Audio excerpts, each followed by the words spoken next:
Hey guys, today's video is going to be a little different than what we're used to.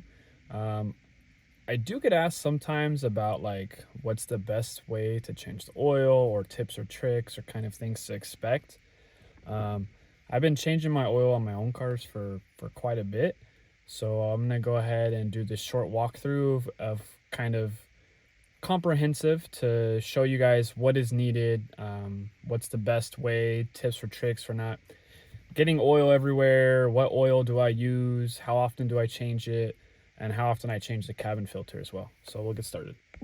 So here's a look at what I use every time I change the oil in my Scat Pack.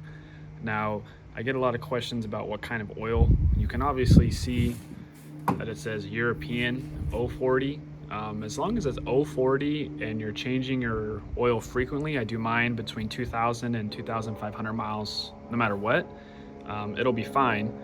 I also use the Mopar oil filter, MO899. I never use anything else from AutoZone, the Fram, K&N, none of that junk. It's $2 more to get a Mopar filter, so that's the one that I use. This is for the cabin air filter. I always use the M for max, just I get more filterage out of that one, so a little more expensive, but it gets the job done. For any of you that don't know, you need 7 quarts of oil. Not 6, not 5, you need 7. So it can make getting oil pretty expensive. The reason why mine's in a box like that is because I actually got this from Costco for like 35 bucks. So in total, we're looking at 35 plus 8. Is that 43? Another 11. So it's about 55 bucks to get the oil plus the filter. And when I'm doing my oil changes, I always use 2 jack stands no matter what. I always put the wheel chocks on. I always use my torque wrench to make sure my oil filter, my oil drain plug is spec'd properly to 25 foot-pounds. Let's see, anything else going on? No, I mean, that's pretty much it. And then I'll walk you through like where to jack the car up. You can see I got it somewhere in the jack point. I'll show you how to put the wheel chocks on.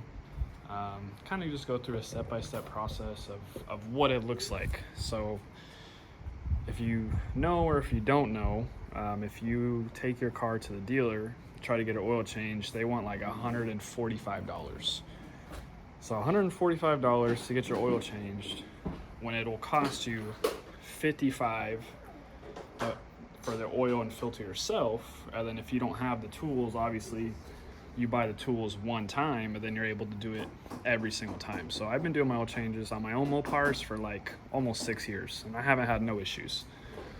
Sometimes I spill, but I've kind of got a technique down, enough experience to kind of not spill oil anywhere. So let's get right to it.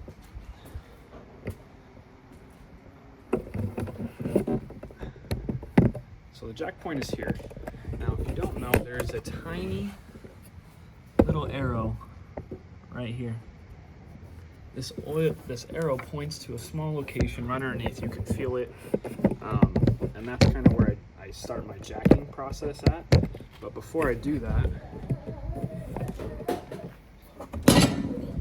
I take my chocks.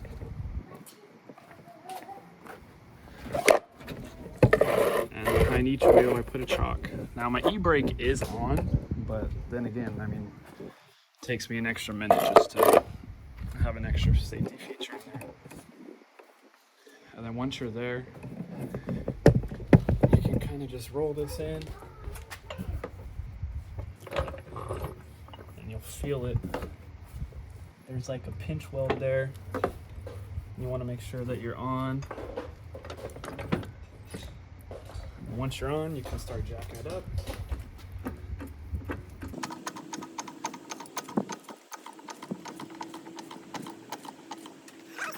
Location there. So I need to go up a couple more clicks.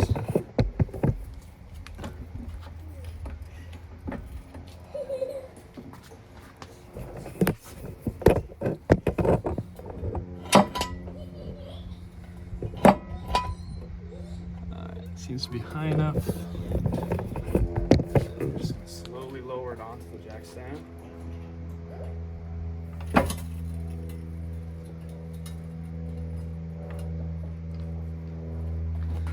And then I'll take it over. So some people will leave it like that, but I always put it on 2 jack stands. So just come back over to the side again. And same thing, here's that location where you can put the jack right here. So I jack up here, and then I actually put the jack stand on the frame. So let me get this on stands, and I'll get under there and show you what it looks like. All right, so there we go, we're jacked up. So I have the car on 2 different jack stands. And then I put the actual jack a little bit further down. I don't raise the car there, but I put it just enough to where you can feel it helping with the weight. That way I have 3 points of contact, something that my dad always taught me. So just something to keep it going. And then before I get under the car, you want to open your fill cap, and then we're ready to get underneath. We're under the car. If you have a splash shield, you have 4 bolts that you need to remove that are 10 millimeter each. One here, one here, one here, and one here. If you don't have a splash shield, you're going to completely skip this step, but a 10 millimeter socket or drill does the job. Just take it down, move it down. All right, so here is the oil pan. So this is the drain bolt here. I can't remember if it's a 15 mil or 13 mil, but I'll let you know right now. So now that we have the splash shield down, we're literally just removing this bolt, letting the oil drain, and then after a couple minutes, here's the oil filter. So we're literally just gonna unscrew the oil filter here. And I mean, that's pretty much all there is to it. So let's get to it. 13 millimeter. Okay, so I got my drain pan here.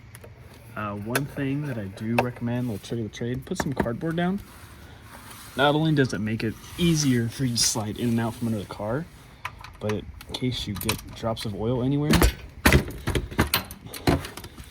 keeps it from getting on the driver. Counterclockwise turn. Nice and easy, and then you'll feel it start to slip. So it'll start to get loose and wiggly. And then you want to go up and over.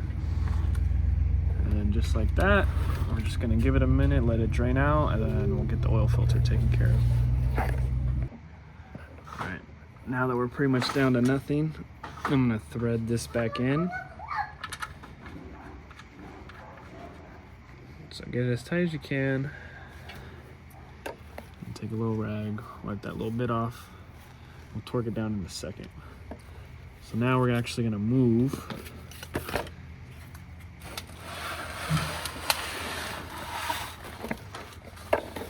this over to be underneath the oil filter, which is right here, and you should be able to break it by hand. And this is where it gets tricky. So I'm going to unthread it quickly, move it out of the way so I don't get oil on my hands. Okay, now that I have the filter out, I'm just going to let it drain out a little bit. So you want to flip it upside down, set it on your cardboard, and then just like that, you have little to no mess. You got a little on your fingers, but that's what the rag's for. And then we'll get the new one in, tighten down our oil drain plug bolt, and that's it. Now I got the new MO899 going in. So you can see there's the location for the oil filter. So it's literally just a simple screw in, make sure you find the thread, make sure it catches, and you can literally just spin it on there. Now, one thing about the oil filter is you don't want it to be super tight, but you want it to be snug. So hand tight will get the job done just fine. So there we go. And then I can move on to torquing down the drain plug bolt. And like I said, you want it to be at 25 foot-pounds, so hear that click. We're good to go. So now we're gonna move all this out, put our belly pan shield, cover, splash shield, whatever you want to call it, back on, and then we'll fill it up, and that's it. All right, now just make sure we fill it up with 7 quarts, and then we'll be good to go.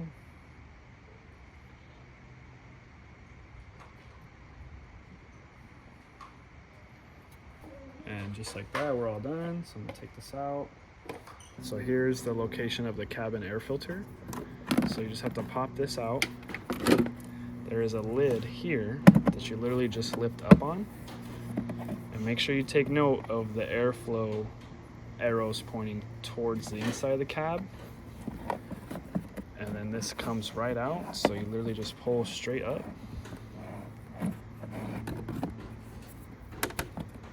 So you can see that's how mine looks. Doesn't look too bad, it's kind of dirty, but we're still gonna replace it anyways. So here's the new one. So you can see the airflow tabs go this way.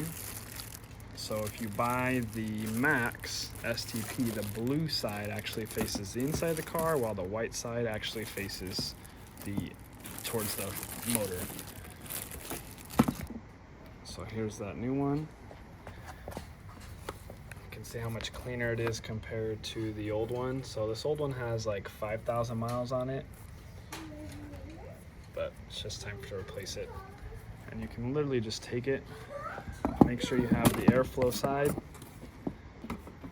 that you're facing the correct way, and you can literally just slide it right in, one hand, no need to pinch. Cap your lid, put your cover back on,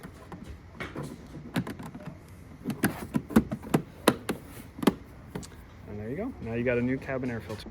All right, so before we clean up the mess and get all this oil taken care of, I wanted to show you how black this oil is. So this oil is pretty nasty, so it was time to change this. It might have been a little bit overdue too as well.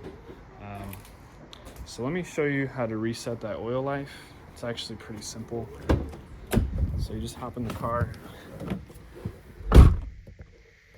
and you want to put it in run mode. My battery's getting low. Or not. Okay. Did my battery seriously die? Okay. All right, so to clear oil life, you just put it in run mode. It's actually hidden in the dash right here. Some of you may notice it, some of you may not. So you just go to vehicle info,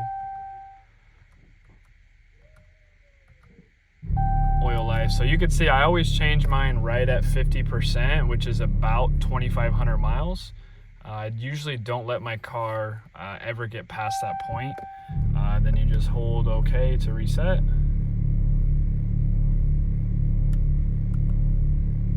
Come on. There you go. Then it's you can see right there, 100%. And then that's it. So now we can go clean up the mess. If you're wondering what that is, that's just my airbags kind of just trying to fill up. So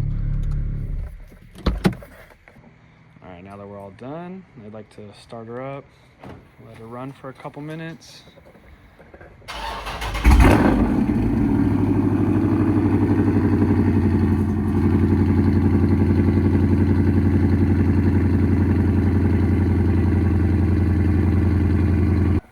All right, so now that it's ran for a minute or two, I like to always just double check my oil level. So if you don't know how to do this, you want to wipe it clean first. Slide it back in. Pull it out. And then you can see that there's that safe groove right there, and I am literally right at the top. So got enough oil in there, we're good to go. Oil change done.